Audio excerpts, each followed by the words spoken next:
Well, howdy there, Internet people. It's Belle again. So today, we're going to talk about Trump being strung along by Putin. As Trump made his, quote, final offer for peace, which was a non-starter to begin with, he tried to make it seem like Ukraine was the aggressor that didn't want peace, and that Putin was actively seeking an end to the fight. It didn't take long for that position to be shown to be false. Shortly after Trump indicated they were on the verge of peace, Putin launched one of the largest aerial operations in years, hitting major cities in the process. It's hard to believe this was designed to do anything other than sabotage any peace deal and make Trump look weak.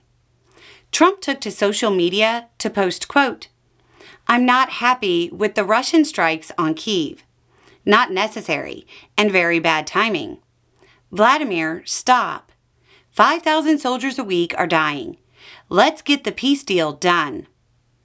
An important note is that civilians were hit during the Russian strikes. Zelensky said, quote, "Even in the midst of international diplomatic efforts to end this war, Russia continues killing civilians. That means Putin is not afraid." He added, quote, "There must be a full and unconditional halt to the strikes, and Russia must agree to it. This war must be ended justly, and to truly guarantee the safety of our people, we need to strengthen our air shield." Trump has also cast Russia not seizing the entirety of Ukraine as a concession from Putin. He said Russia's concession were, quote, "stopping the war, stopping from taking the whole country. Pretty big concession." Reminder, Russia hasn't been able to take Ukraine in years of fighting. Russia didn't elect not to take the whole country. They failed. Imagine being a Ukrainian, especially if you're one of the thousands that deployed to fight alongside the U.S. in a U.S. war in the Middle East, who has since fought for years to stop Russia. Hearing the head of an allied nation say that Russia not taking the country was a concession.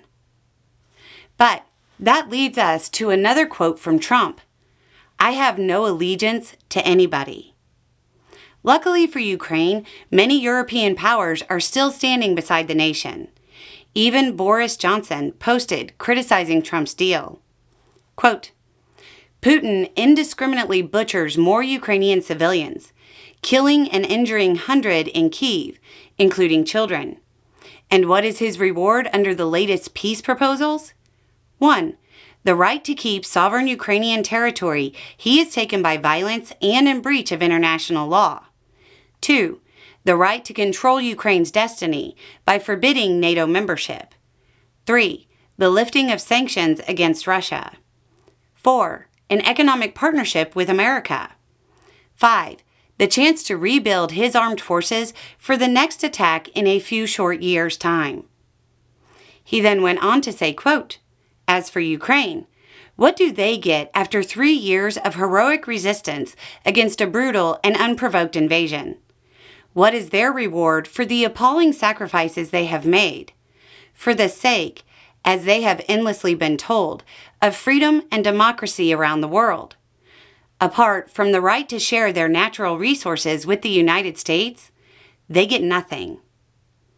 Ukraine's fate appears to be in the hands of Europe.